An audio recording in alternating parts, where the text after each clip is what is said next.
is my mother. I have to go back to there, because what if I was on Aruba and I just woke up in on my mother's in my mother's home, and what she would do, like she would be, cooking or doing some cleaning, and I would document all of that. I would really try to photograph her and really document her life, because I feel that I would use this work or her energy in my work forever.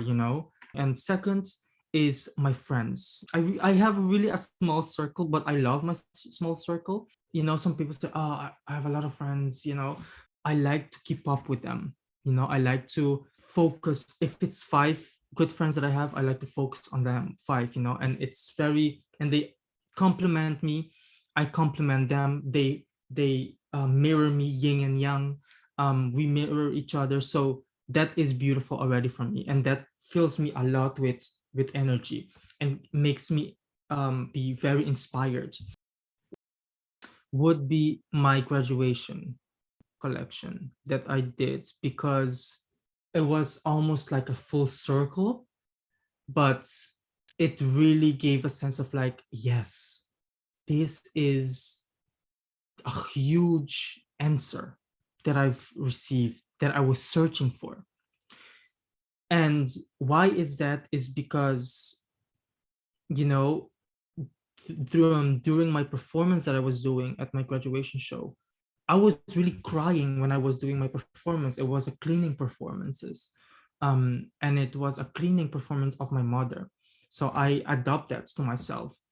And while I was doing that, I recognized everything that some people go through, and I recognize every movement, emotion, female energy. I recognize everything. And that moment for me is the most positive experience that I could have in my life. The experience that I encountered being in the Netherlands as an artist, I would say European eyes having a different perspective on Caribbean. Definitely, like, encountering people telling me, like, you're exotic, you have so much emotions, you're so sensitive, you're kitsch, you're too colorful, you always talk with your hands. And I'm always kind of like, but what do you mean? I don't understand that. Why, how should I act then? It's like belittlement. You are belittling someone, you are belittling a culture, you are belittling the art of someone, and not try to understand it in its full potential.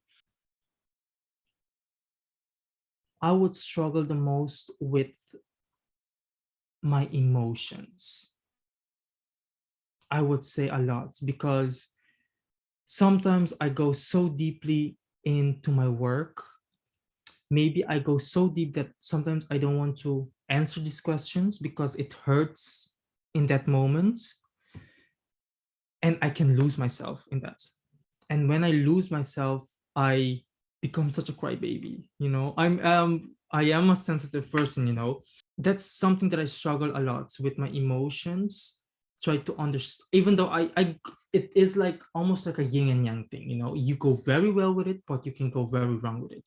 You can very go so deeply in it, and rationalize things so much, think about it so much, that it's like, oh, I don't want to do this anymore, I don't want to proceed with this. But then it's like, no, you are healing yourself, you are questioning something that you have to know about it, or not even know about it, but you trying to understand yourself why. So I would say that, I would say my emotions, sometimes it can go so, it could be so much to myself. It's like almost throwing my body into big oceans, and I don't have a life jacket, I have to swim. The background information about Revirtue, the platform that it wants to give, I'm like, yes, this is what I was doing, but I wanted to do it with more people, bringing other artists together, talk about their work more in a personal way, in a more relatable way, in a more um, meaningful way. Not every platform does that. I feel that Revirtue really allows us to have a different conversation, and that's what I love. Yeah, but I'm trying to think, how would I answer this, because I believe every artist has its own path to go and to discover, has their own way of processing things, discovering things, questioning things, answering things. So in that case, that's their own experience. But what I would really advise to an artist is really believe in themselves. It might sound so cliche, but it's so real.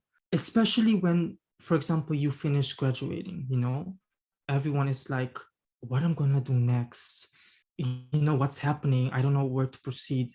And I think if you really believe in your vision, in who you stand as an artist, or even though searching yourself of who you want to be as an artist, will really take a lot of the extra step that you have to take, because already in believing yourself, knowing who you are, um having confidence in your work, will really lead you into the people who is going to be attracted to your work. But sometimes you have to be like, I got this, like I really got this, and I know what I'm doing, I know who I am, I know my standpoints, um, and I know where to get my reference. Yeah, have that confidence. Be confident in yourself. Don't be like, oh, or people ask you, oh, what you're doing, like you're low key don't want to say you're an artist, or kind of those feelings. Sometimes we have it, but sometimes we're like, no, I'm an artist, I create and I do this for a living.